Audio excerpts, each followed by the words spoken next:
Good morning, everyone. Thank you for joining us for the Peer Advising Leaders Info Session. It'll be a pretty small session today, or at least it is right now, so we may be able to get to everyone's questions. We could end earlier. But yeah, there will be time for questions at the end, and then the way that we're going to start is we're going to do an overview of the program, and then if any of your questions aren't answered or if you need further clarification on anything that we discuss, you can share. You can ask at the end. We have two peer advisors with us right now. One of them is a senior peer advisor as well, and they'll be helping answering questions and sharing more about their experiences. And before I pass it off to our pals, I'll go ahead and introduce myself. I realize I should have started there. My name is Sophia. I am the genetics and plant biology and ecosystem management and forestry major advisor for the college. I'm also one of the co-coordinators for the peer advising program.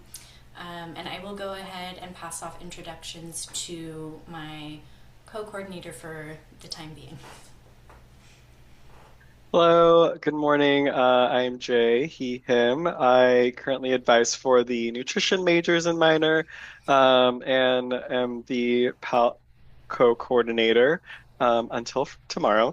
Um, but welcome all, and I will pass it off to Annalie. Hi everyone, my name is Annalie. I'm a senior POW, which is basically this is my second year as a peer advisor.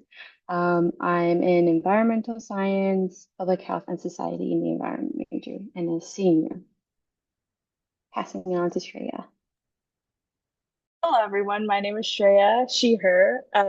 This is like my first year being a PAL, but I'm a senior studying microbial biology and public health. Thank you all for your introductions. And my pronouns are they, them. I can't believe I forgot. All right, we will go ahead and dive right in.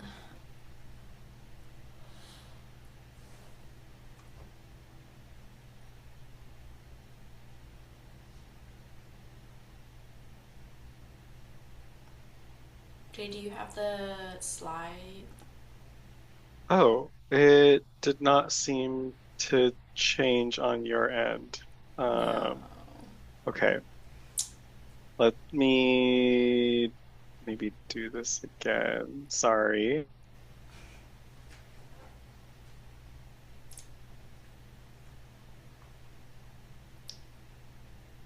One thing you all can enjoy as a PAL is watching the co-coordinators struggle with technology.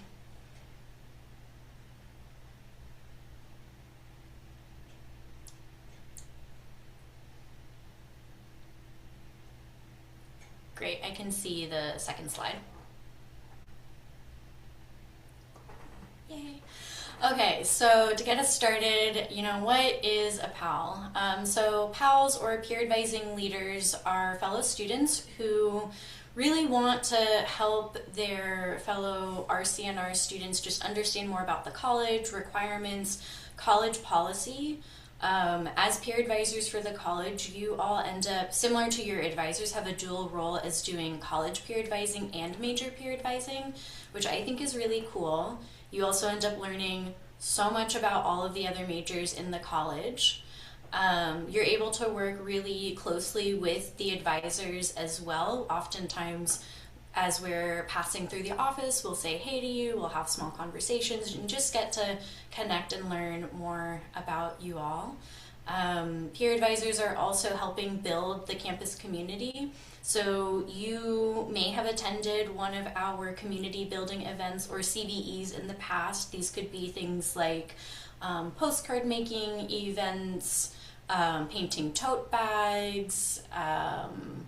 We'll have some upcoming ones this semester about research, career prep, and jewelry making. So they help just establish the Rausser College community and giving us that small college feel at a large research university that we're all known for. And you also get to gain professional development skills, particularly around counseling and advising. Next slide. So this is just a quote from one of our former pals. My favorite thing about being a pal is being able to support students in a variety of capacities. From academic to social support, I'm able to assist students in navigating a major declaration to discovering what clubs on campus they might enjoy. So going back to that point about professional development skills, no matter what major you are, no matter what your post-grad or career pursuits might be, this is a really great opportunity to build professional skills around, um, people skills and working with people, and understanding different resources and tools and how to use them and educate others on using those tools as well.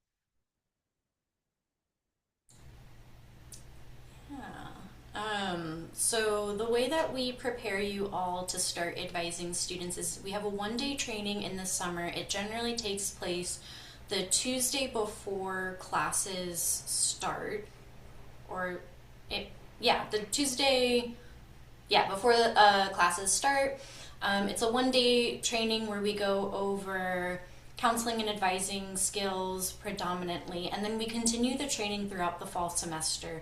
So during the weekly meetings, which next year will take place from on Fridays from 9:10 a.m. to 10 a.m., we continue developing those counseling and advising skills and also further sharpening the peer advisor's ability to recognize student trends by going through case studies, which Jay and I created using based off of our own experiences as advisors, seeing like the trends that we've found with the different student populations, both based off of major, but also, taking into account our students who are first generation college students, low income college students, transfer students, international students, so that you all can have a really well developed understanding of student concerns. We try and also incorporate some team building in this case study training model, so you all get to be broken out into small groups, and those groups change throughout the semester, so you get to know the pals, your fellow pals, the senior pals, and the co-coordinators through these small groups. We walk you through like how to work the front desk, best practices. You get to learn more about the majors and minors, all through a practical hands-on training experience. Next slide. Yeah, so the PAL front desk, so this is it's a hybrid position. However, we do have the peer advisors attend their office hours in person at 260 Mulford Hall. So if you have never been to 260 Mulford Hall, I would highly recommend coming up and seeing our space, visiting the PAL window, asking PALs what their experiences are like. And you can see the PAL window over pictured on the left in this slide, where we have a peer advisor and a student interacting at the desk.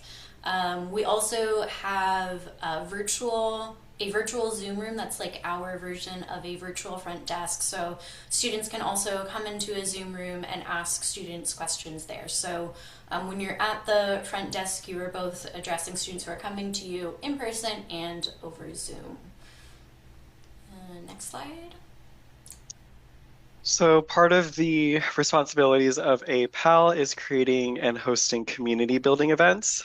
These are opportunities for uh, PALs to allow other students, their peers within the Rausser College undergraduate community, to get to know one another through some social activities like we have pictured here, some tie-dye events, lots of crafts. We used to have a dog event, but that is not an event that we can host anymore. But there's like a wide variety of different activities that you can brainstorm and build project management skills and collaboration skills as you do this in a group.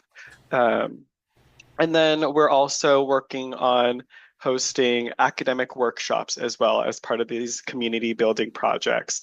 Some examples that we have for this semester that you should all attend if you're free and able to are a workshop on research and how to get involved in research, and then some like career and networking skills to learn from. So, there's a lot of autonomy in and creativity in how you want to create these community building events, and a lot of guidance from the PAL coordinators as well as the senior PALs who have had experience with hosting and coordinating these events as well. Right, and then we have another quote from a pal. My favorite part about being a pal has been being able to work closely with the RCNR advising staff and being able to be one of the first welcoming faces for incoming students during Golden Bear orientation. I just want to pause here and see if Shreya and Annalie have anything to add about what's been their favorite experience as pals and senior pal.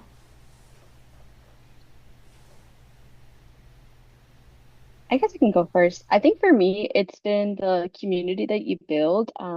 As they'll mention later, we have either weekly or bi-weekly meetings depending on the semester. So you get to know your peers really well and have like that diverse like experience meeting different people throughout the college who are different majors. And then also I personally love doing GBO. GBO's or not GB, yeah, GBO. That one's always my favorite. And then I always love doing the tours. I think that's also my favorite experience and seeing like the transition of like people just getting in and being excited has been my favorite part. Yeah, I agree with Annalie. I feel like the community that I've built, like I've found great friends in my pal group. Like it's been great. And I think one of my other favorite things is just the sheer amount of stuff I learn every single time I'm doing a shift. Like I'll just be sitting there, I'll be advising someone, and then like Craig, who usually sits right behind us, has some awesome advice that just pops up and I'm like, oh my gosh, that's so cool. And so I've like kind of expanded my knowledge suite so much as a pal. I feel like it's been a great experience there. And then also I get to like, interact with Craig and all the people that work in the staff area at Melford. And it's been an awesome experience getting to know all of them. And they're always nice and greedy, so it's really great. Thank you for sharing. And I'm going to be stealing that phrase, knowledge suite. That's pretty cool. But yeah, as you can see, it's like a very collaborative role. It also really builds what you know about the college and the policies, which can kind of make you a super student in some ways, especially just sharing information with your friends who might be confused and maybe not ready to go to the PAL window, but know that you're a PAL. Yeah. Next slide. We also want to make sure that we show our appreciation to our pals. So some opportunities that us as coordinators and staff get to do that are end of semester dinners each semester, which you can see pictured here. Having fun icebreakers as ways to get to know all of the pals beyond just having these very formal meetings and discussions. And even access to our staff room and the resources and snacks that we have available there. So it's just a great opportunity to gain skills as well as know that you will be appreciated as well, because we really love the service that our pals can provide to students and to our office. Yeah, so what is the time commitment? So for both semesters, it'll be roughly a 3 hour commitment per week. During the fall semester, you'll have the 1 day orientation that was mentioned. You'll also be part of Golden Bear orientation, which Annalie mentioned and is not listed here, but is something you all get to participate in. You'll get 1 unit for a peer advising course. It's like an SBUM 198 course, I think. And then the breakdown of your hours is you'll have 1 hour of the meetings each week, which again, for the next cohort will be on Fridays in person from 9 to 10 a.m. Berkeley time. And then you'll have 2 hours of advising each week. We also refer to those as office hour shifts. Um, and at the end of the fall, PALs will be evaluated and then be invited back for the spring semester, which is the semester where you are paid. The pay rate right now is $20 per hour. You'll have 1 hour of staff meetings every other week, so that's different from the fall semester. In the spring semester, I know I mentioned earlier that fall semester is dedicated to training. Spring semester is dedicated to your community building event and really giving you all time to shape those. And then we might also have opportunities, just depending on how quickly PALs work through their CBE planning and designing and executing the CBEs. We might also have other topics coming up during the spring semester. Again, you'll have your 2 hours of advising or your office hour shifts. You also have Cal Day, which will be about 5 hours, and then your community event, which is roughly 3 hours. And that is also partly why the staff meetings are every other week as well in the spring semester. It's important to note here that this is a year-long commitment, so if you're already thinking about study abroad, UCDC, anything where you're going to be away from campus, unfortunately this program is not compatible with that. We really do want you to be here for the full year. And then also if you're graduating early, like in the fall term, that also would make you ineligible for the program. Next slide. So, how to apply and then what the application process will look like. Prepare your resume, fill out the application, which we will send in through a link at the end of this presentation. Your applications will be reviewed, and then those selected to move on to a interview will receive an email to move forward with an individual interview via Zoom. And then if selected from there, becoming a PAL.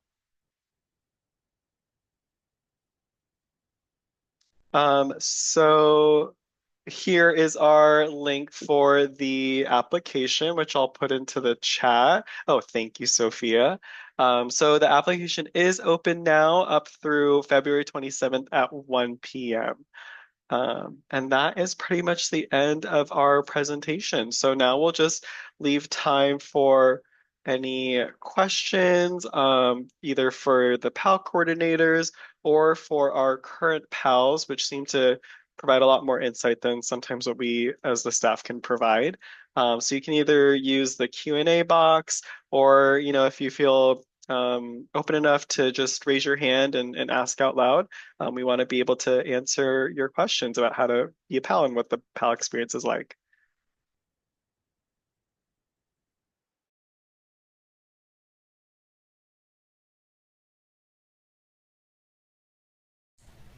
Yes, Karuna. Also, am I pronouncing that right?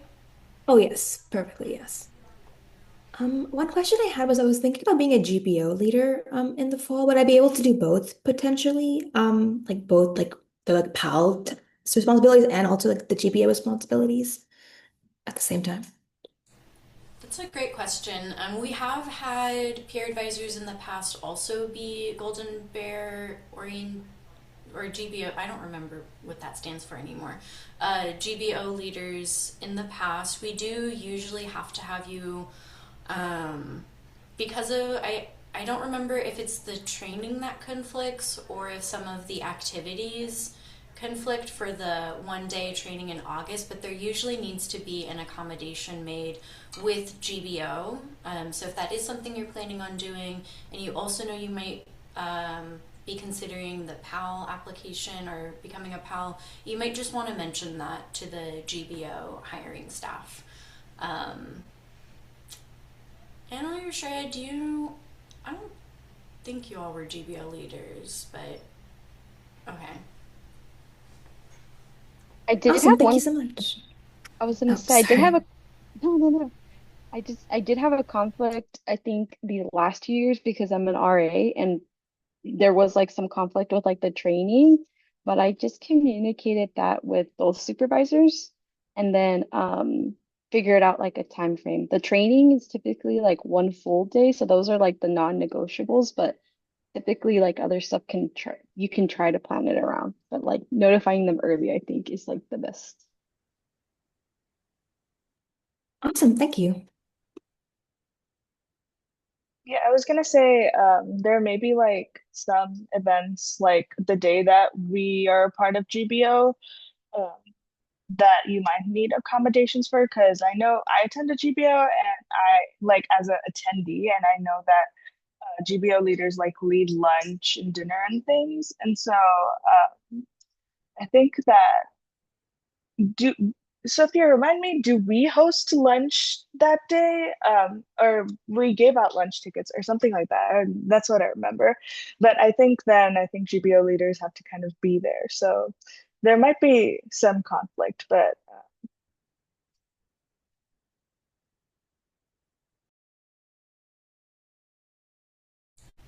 Yes, Ellie?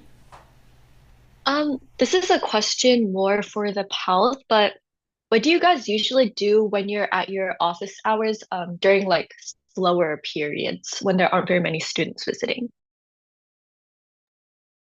I can go first. So right now in the current semester for being pals, when my shifts are slow, I usually work on the community building event that my group is hosting. So I've been assigned well, I chose a group and we planned this whole community building event around research. By the way, if you guys are interested, you should go. But that's what I've been working on is like making a budget for it, making the slides for it, and like kind of coordinating how to post the flyers with Craig and printing the flyers and designing the flyers. Those are some of the things that I've been doing this semester. And then last semester, which was my first semester being a PAL. In my slow shifts, I would basically read like the PAL handbook, which is like a resource that we use that has like all the resources in there. And it was just me like going over, just making sure that I know like answers to questions, things like that. So that's what I do usually in my slow shifts. I was gonna say, I think Shreya touched on a majority of like what I would do as well. Sometimes the coordinators have some academic like plans that they want or some advice. So sometimes they'll also have those that we kind of work on and assist with. Apart from that, we also check the Pell mailbox. So like if anybody has a question, we go through the mailbox and respond to any questions or kind of go through it, double check referencing it with the PAL handbook, providing resources, I think. But other than that, Treya touched on like everything that I typically do as well. Okay, thank you so much. That was really helpful. I'll just add on really quickly too. Sometimes we'll have other projects for PALs to do, like we did a redesign of the PAL window because some of um, the old design was outdated. Like majors had changed names, there were minors that were no longer being offered, still listed on the window.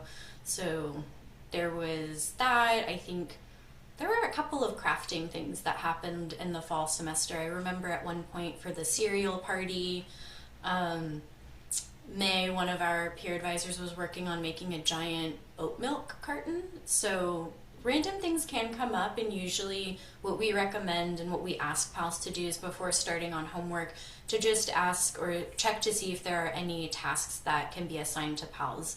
And then if there are no tasks, you're welcome to do homework during your shifts while still paying attention to the Zoom room and also anyone who might be approaching the desk.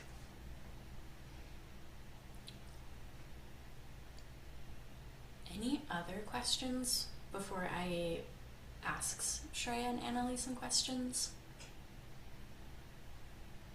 I have one quick question, if that's all right.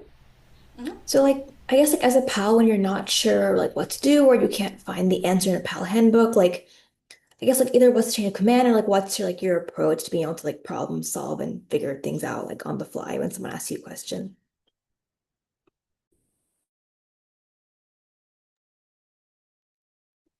I can go.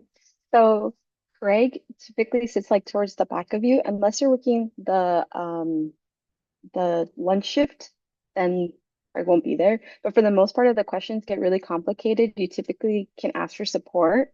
And Craig may be like is a great person to go to if something is like very complicated. Craig helps a lot when they're very complicated questions. During lunch shifts, which is like the 12 to 1 period, typically somebody has their door open, or you can also give them like a system with like helping them schedule an appointment with their advisor if it's like if there's nobody there as well.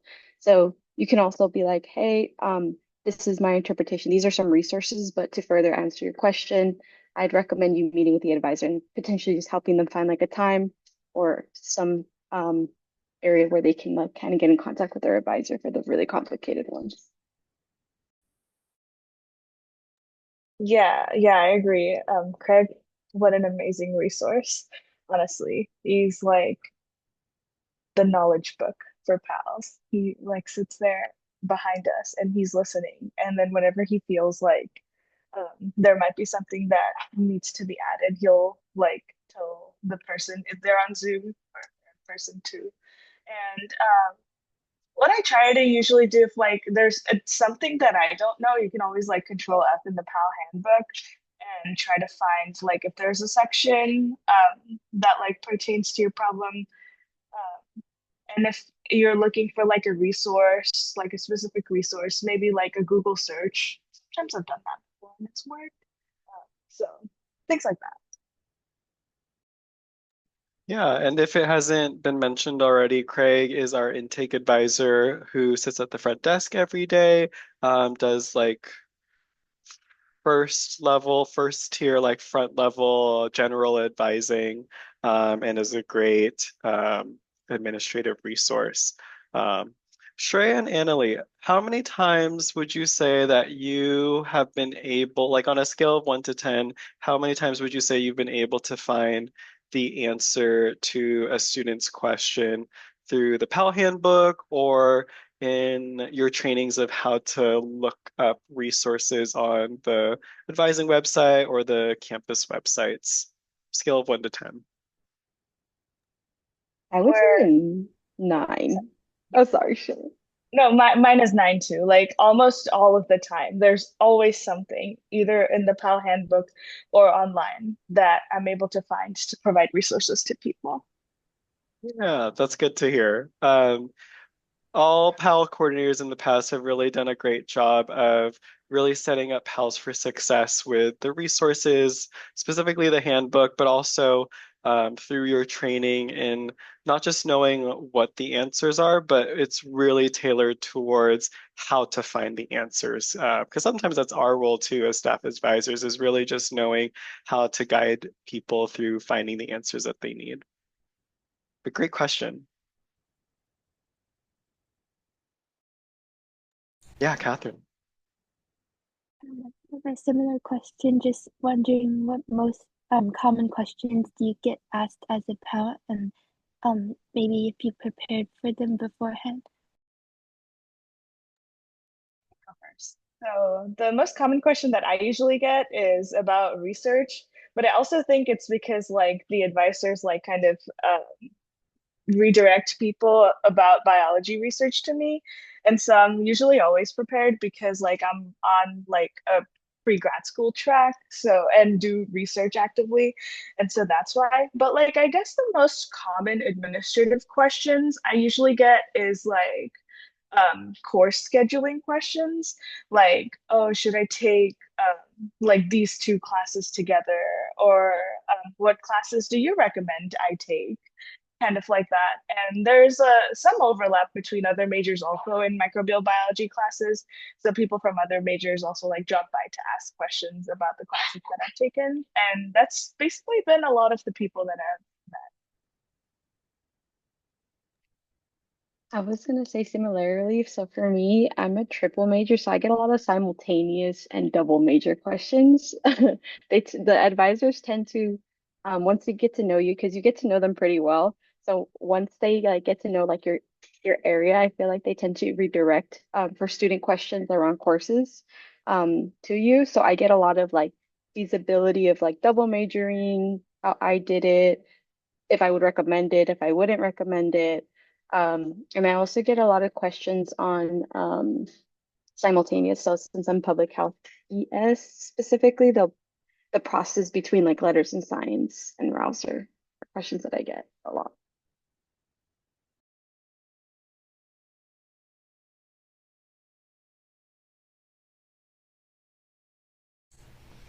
Yeah, we definitely try and understand more about like what the pals are interested in, what tracks they're on, so that we can make a strong referral to the peer advisor so that you all can like get more foot traffic. Um, I know I have also looked at because the class list and the current class schedule is posted for the peer advisors. I'll even look at that with students and be like, oh, did you know like one of the peer advisors is taking physics right now? You can ask them about their experiences, how they're preparing. Um, yeah, so we try and send students over their way and also prepare the PALs for the most common questions that they're going to get, whether that's course planning, figuring out like if a certain combination of classes is advised, and if a student really is in a bind and needs to take that combo, how can they make that, how can they still thrive in that semester? Because sometimes maybe you can't avoid taking 2 STEM labs in one semester. Crying, yeah.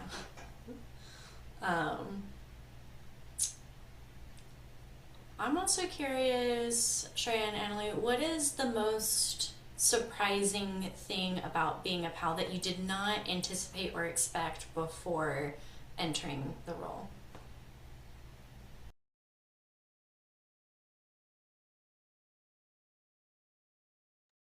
Okay, I've got one. I think what I didn't anticipate when I was going into the role is that some of the stuff that I advise on, I would take the advice for myself. Um, there's a lot of things that I learned last semester that have been useful this semester. For example, like I'm a last semester senior, and me, Craig, and Jay were just having a conversation about reduced course load. And I was like, wait, you can do that? Like that was something that I never thought I could do. And so I was just surprised that, I just get advising too whenever I'm at my office hours shift. And I think that's pretty awesome, honestly. I've learned so much and I've applied so much to my own schedule and own like college life. It's been great. I was gonna say the same. For me, sometimes I have like, or like recently, like last week, I had a difficulty with like, I have an interview, I had an exam, and I had like all these different things.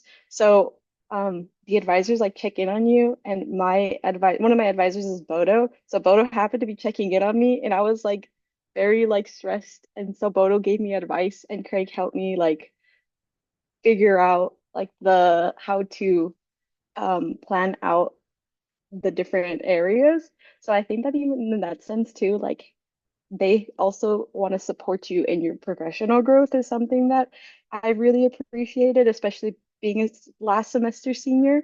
Um, and kind of helping you like guide the world when you do have like a little bit of free time here and there and they check in on you. So I think that was one thing. And another thing is kind of funny is that I forget sometimes that my picture is like on the website. So I'll have friends that will ask me questions and people that will come to me or residents that will come to me and be like, I know you're a peer advisor. Can you help me with this? So that one is like a fun one to be like, yeah, let me look at your course schedule. Let's see what we can work out. I think a few weeks ago, one of my friends scheduled or came in during one of my shifts to help with like some ES stuff. But it was so funny because I was like, you could have just called me and I could have helped you. But they wanted to make sure that it was during a shift. Um, so that was like another thing that is some very surprising about the role. My gosh, yeah, I've had a similar experience, but it was like with a random person in an elevator. I was in an elevator, and like that person was like, "Oh my gosh, you're the microbial biology peer advisor. I'm gonna come see you today at your shift." I was like, "Oh wow, well, I will see you then." And they did come see me at my shift. I was like, "That's nice." So what I'm hearing is you all gain fame and knowledge in being a peer advisor. um, Well, yeah, thank you for sharing. Are there other questions?